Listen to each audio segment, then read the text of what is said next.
روزی ده ما سوایی شهدر. کفرگویی مداحان شیعه. ما هر جا باشیم اسم علی ما رو میشناسیم، یعنی شیعه علی ابن ابی طالبه، محب علی ابن ابی طالبه. یا علی یا علی یا حیدر، یا علی یا علی یا حیدر.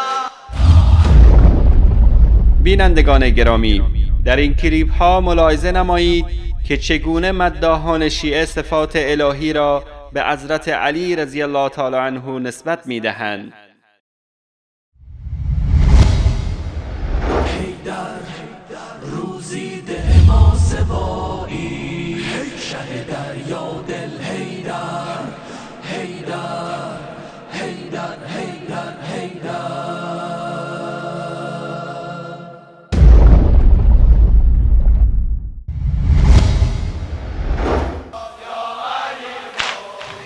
حیدر حیدر آینه کبریایی، حیدر حیدر خالق ارض و سمایی، حیدر حیدر روزی ده ما سوایی یا دل حیدر.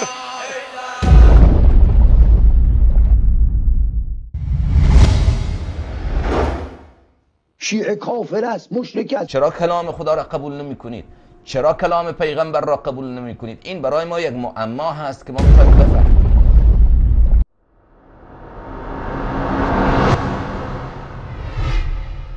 الله الذي خلقكم ثم رزقكم ثم يميتكم ثم يحييكم هل من شركائكم من يفعل من ذلكم من شيء سبحانه وتعالى عما يشركون.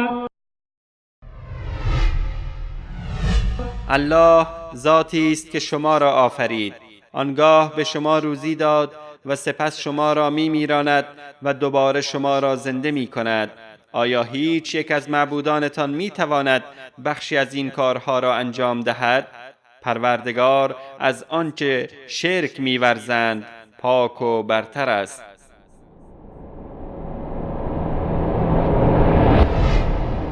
یا ایها الناس اعبدوا ربكم الذي خلقكم والذين من قبلكم لعلكم تتقون الذي جعل لكم الأرض فراشا والسماء بناء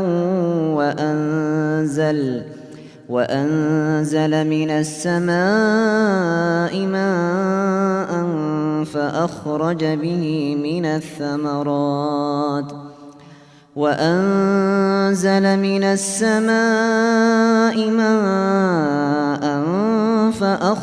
به من الثمرات رزقا لكم فلا تجعلوا لله أندادا وأنتم تعلمون. ای مردم، پروردگارتان را پرستش کنید، همان ذاتی که شما و پیشینیانتان را آفریده است، باشد که پرهیزگار گردید. و ذاتی که زمین را برایتان بستر قرار داد و آسمان را همچون سقفی بالای سرتان برافراشت و از آسمان برایتان آب فرو فرستاد و با آن انواع میوه ها را به ثمر رساند تا روزی شما باشد. پس دانسته و در حالی که میدانید برای الله شریکانی قرار ندهید.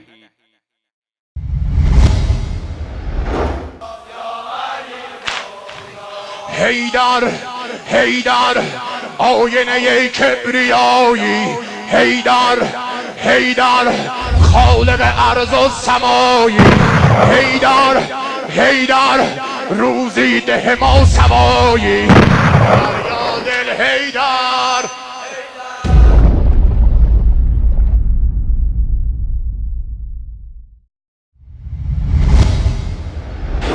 شیعه کافر است، مشرک است. شیعه کافر است، مشرک است.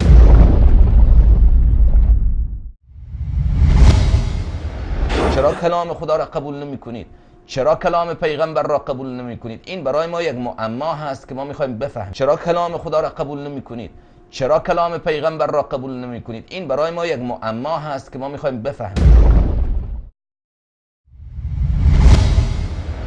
حیدر روزی ده ما سوایی، شه دریا دل حیدر، حیدر حیدر حیدر حیدر.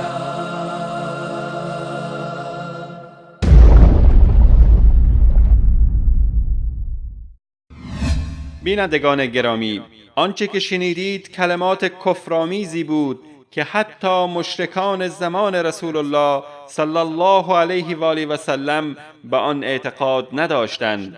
درباره مشرکان زمان پیامبر صلی الله علیه و آله و سلم الله عزوجل در قرآن کریم می‌فرماید: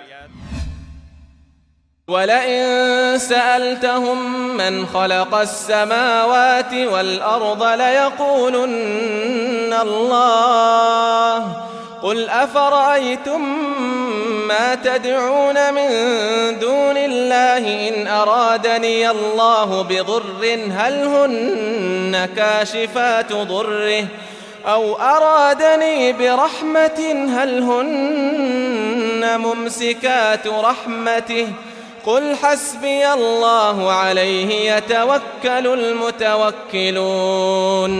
و اگر از آنها بپرسی چه کسی آسمان ها و زمین را آفریده است، حتما میگویند الله.